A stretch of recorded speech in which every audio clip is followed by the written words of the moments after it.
जब भी किसी आदमी के दिमाग में डेविड गॉगिंस का नाम आता है तब एक्सट्रीम वर्कआउट्स, वर्ल्ड रिकॉर्ड्स और अल्ट्रा मैराथन ही उसके दिमाग में आते हैं। एक ऐसा आदमी जो आज एक रिटायर्ड नेवी सील है और उसे वाइडली वर्ल्ड्स टफेस्ट मैन माना जाता है। एक टाइम पे उस आदमी का वजन 140 केजी भी था और वो बहुत सफरिंग और बोरिंग लाइफ जीता था। डेविड गॉगिंस के पर्दे के पीछे की कहानी कोई नहीं जानता है। गॉगिंस ने अपने करियर की शुरुआत मोटिवेटेड नहीं की थी। वो उतने डिसिप्लिन नहीं थे, वो इतने कॉन्फिडेंट भी नहीं थे जो वो आज हैं, बल्कि वो कमज़ोर और टूटे थे। उनकी कहानी मोटिवेशन की नहीं है, बल्कि खुद पर स्ट्रॉन्ग बिलीफ, सफरिंग और ट्रांसफॉर्मेशन की है। ये कहानी एक ऐसे आम स्ट्रगलिंग आदमी की है जिसने खुद को रॉक बॉटम से रिबिल्ड किया। ये कहानी है डेविड गॉगिंस की। Understand the journey that it took me to get to this point. I was that guy who ran away from absolutely everything that I got in front of me. But like the real me was like this very scared, insecure, stuttering, got beat up by his dad, all this kind of stuff. It kind of haunts you. I had stuff on my notebook, nigga, we're going to kill you, on my Spanish notebook. Goggins 1975 में America में पैदा हुए थे और उनकी बचपन की life violence, abuse और इंस्टेबिलिटी से भरी हुई थी। उनके फादर एक रोलर स्केटिंग रिंक चलाते थे, एक ऐसी जगह जहाँ पे लोग रोलर स्केटिंग करने आया करते थे, और गॉगिंस को 6 साल की उम्र से ही वहाँ काम करना शुरू करना पड़ा था। उनके फादर बहुत अब्यूज़िव थे। उन्होंने कम एज से ही फिजिकल अब्यूज़ और इमोशनल अब्यूज़ को एक्सपीरियंस किया था। Got beat up by his dad, all this kind of stuff. और वो एक कांस्टेंट स्टेट ऑफ फियर में रहते थे, हर टाइम डरे हुए रहते थे। इवेंचुअली उनकी माँ उनके फादर से अलग हो गई और गॉगिंस अपने ग्रैंड पेरेंट्स के साथ जाके रहने लगे, जहाँ उन्होंने स्कूल भी ज्वाइन किया। जब वो तीसरी क्लास में थे तब उन्हें एक लर्निंग डिसेबिलिटी से डायग्नोस किया गया और उसकी वजह से उन्हें अपनी पढ़ाई में काफ़ी परेशानी हुई। इसका मेन रीज़न हो सकता है PTSD, जो उन्होंने यंग एज में एक्सपीरियंस किया, और साथ में उन्होंने स्टटर, हकलाना भी डेवलप कर लिया था। गॉगिंस अपने सोसाइटी में रेसिज्म के भी शिकार थे।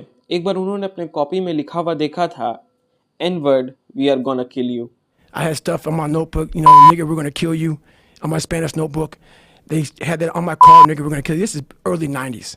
गॉगिंस के ग्रैंडफादर US एयरफोर्स में थे, तो गॉगिंस भी चाहते थे कि वो US एयरफोर्स ज्वाइन करें, और गॉगिंस ने US एयरफोर्स पैरा रेस्क्यूअर्स में ज्वाइन करने की कोशिश की। पैरा रेस्क्यूअर्स वो होते हैं जो लोग एयरफोर्स के पायलट्स को रेस्क्यू करते हैं इन डेंजरस एरियाज, अगर वो क्रैश कर गए या फिर कोई और भी प्रॉब्लम आ जाए। US आर्मी के इस ब्रांच में सेलेक्ट होने के लिए एक बहुत इंपॉर्टेंट पार्ट था वाटर। जो लोग ज्वाइन करना चाह रहे थे, जो लोग उस टाइम के कैडेट्स थे, उन्हें वाटर में बहुत देर रहना पड़ता था और गॉगिंस को वाटर से डर लगता था। इसी सिलेक्शन के दौरान में गॉगिंस में सिकल सेल ट्रेट को डायग्नोस किया गया। ये सिकल सेल अनेमिया नहीं था, बल्कि सिकल सेल का एक ट्रेट था। I was afraid of the water, terrified of the water. That's where they try to pretty much drown your ass. All of our lives we've been breathing, and they take that from you, a blood test. And was I have sickle cell trait, not the anemia, but it still killed people. इसकी वजह से Goggins को एक हफ्ते की छुट्टी मिल गई selection से, और ड्यूरिंग दिस टाइम वो एकदम ब्रेक डाउन हो गए। जब वो देख रहे थे कि उनके जो कॉमरेड्स थे, उनके जो साथी थे, वो पानी में जाके स्ट्रगल कर रहे थे, तब उनका डर और भी बढ़ गया और उन्होंने इसी सिकल सेल ट्रेट का बहाना मार के वो वहाँ से हट गए। And when you go from being very uncomfortable in that water situation, and then now you're comfortable, and I'm sitting back watching the guys drown. I'm not part of the activities anymore for this week. I didn't want to get back in that damn water again. उन्होंने एक दूसरे branch में joining ली US air force के, और वहाँ 5 साल काम किया, 1994 से लेके 1999 तक। इवेंचुअली उन्होंने वो जॉब भी छोड़ दी, लेकिन यहाँ से उनका असल डाउनफॉल स्टार्ट हुआ। इस पीरियड में जब उन्होंने US एयरफोर्स की जॉब छोड़ी, वो एक कीड़े मकोड़े मारने वाले बन गए। नहीं, सीरियसली, वो एक ऐसी जॉब कर रहे थे जिसमें वो पेस्टिसाइड स्प्रे करते थे, वही दवा जो कीड़े मकोड़े और चूहों को मारती है। और इसी पीरियड में वो ओवरवेट हो गए। उनका वेट 300 पाउंड यानी लगभग 140 केजी पहुंच गया था। वो बताते हैं कि जब भी वो काम करके घर लौटते थे तब वो एक बड़ा टब मिल्क शेक और कई सारे डोनट्स लेके जाते थे और वो सारा खा जाते थे। ये डेविड गॉगिंस का वो पीरियड था जिसे वो डिस्क्राइब करते हैं एज मेंटली अस्लीप। इस पीरियड में उनके अंदर कोई डिसिप्लिन नहीं था, उनके लाइफ में कोई गोल नहीं था, कोई पर्पस नहीं था। वो बस जी रहे थे, खा रहे थे। लेकिन एक रात ऐसी आई जिसने उनकी पूरी फ्यूचर की ज़िंदगी बदल दी। एक रात वो बैठ के अपने घर पे टीवी का एक शो देख रहे थे जो कि नेवी सील्स पे बेस्ड था। उस शो में उन्होंने one of the toughest man on the planets को देखा। उन्होंने देखा कि कैसे लोग एक्सट्रीम स्टैंडर्ड्स के साथ जीते हैं, कैसे लोगों की लाइफ में एक पर्पस होता है, उस शो में उन्होंने एलीट लोगों को देखा जिनकी मेंटल टफनेस इतनी थी कि कोई मैच ना कर सके। I saw these guys going in the water, so I was terrified of it. I mean, I can't even express, but I was watching these guys going through Hell Week, Class 224, and these guys ringing the bell, quitting, dropping their helmet down, rolling out. A lot of guys just leaving.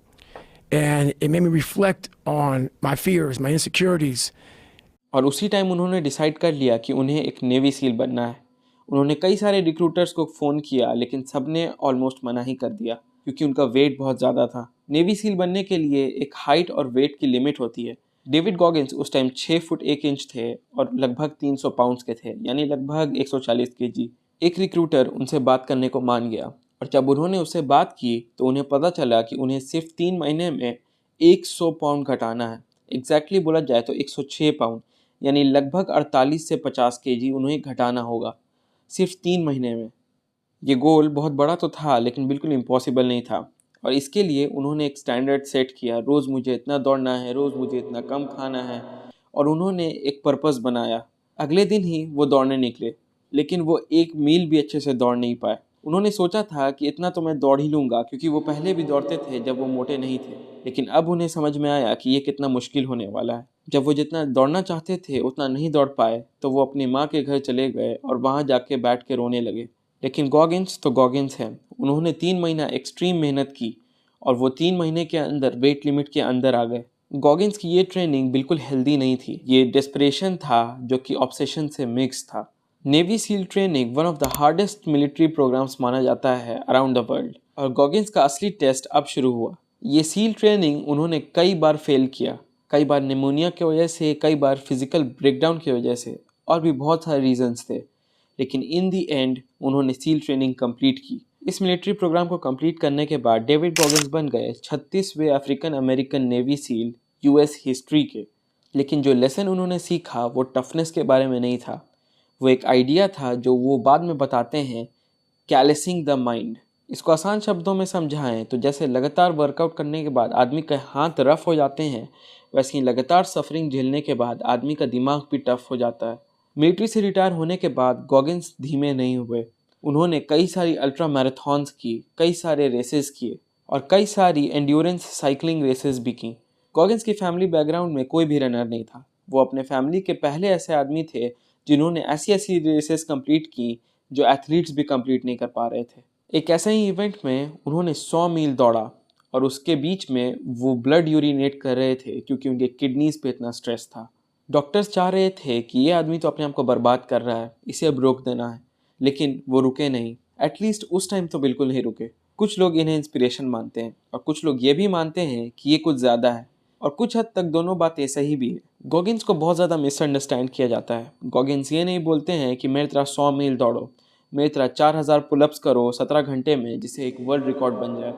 Goggins बोलते हैं कि खुद से झूठ मत बोलो, responsibility लो, motivation और discipline से लाइफ जियो। गॉगिंस बताते हैं कि वो काम करो जो तुम्हारा दिमाग कह रहा है कि नहीं, ये मेरा करने का काम मन नहीं कर रहा है, क्योंकि वो बोलते हैं कि अपने दिमाग को उस हिसाब से कंडीशन करो ताकि दिमाग तुम्हारी सुने, ना कि तुम अपने दिमाग की सुनो। वो बताते हैं कि कैसे तुम अपने माइंड पे कंट्रोल कर सकते हो। गॉगिंस कोई ब्लूप्रिंट नहीं है कि जब मन चाहा उनकी लाइफ कॉपी कर ली। गॉगिंस एक पूरी की पूरी केस स्टडी है। इतने साल यूएस मिलिट्री में काम करने के बाद, इतनी सारी मैराथन्स करने के बाद उन्हें ये समझ में आया कि इंसानी बॉडी लिमिटेड नहीं है बल्कि इंसानी माइंड लिमिटेड है। गॉगिंस की लाइफ से हम ये सीखते हैं कि कैसे आपका पास्ट आपका फ्यूचर डिसाइड नहीं करता है, कैसे कंफर्ट जोन हर बार रिजॉल्व को ख़त्म कर देता है, और कैसे डिसिप्लिन मोटिवेशन को हर बार बीट करता है। आपको 100 मील दौड़ने की ज़रूरत नहीं है अपने आप को प्रूव करने के लिए। आपको अपने बॉडी को डिस्ट्रॉय करने की ज़रूरत नहीं है अपने आप को प्रूव करने के लिए, बल्कि अपने अंदर की वो आवाज़ से निगोशिएट करने की ज़रूरत है जो आपको बोलती है, नहीं ये आज करने का मन नहीं कर रहा है, इसको कभी और करेंगे।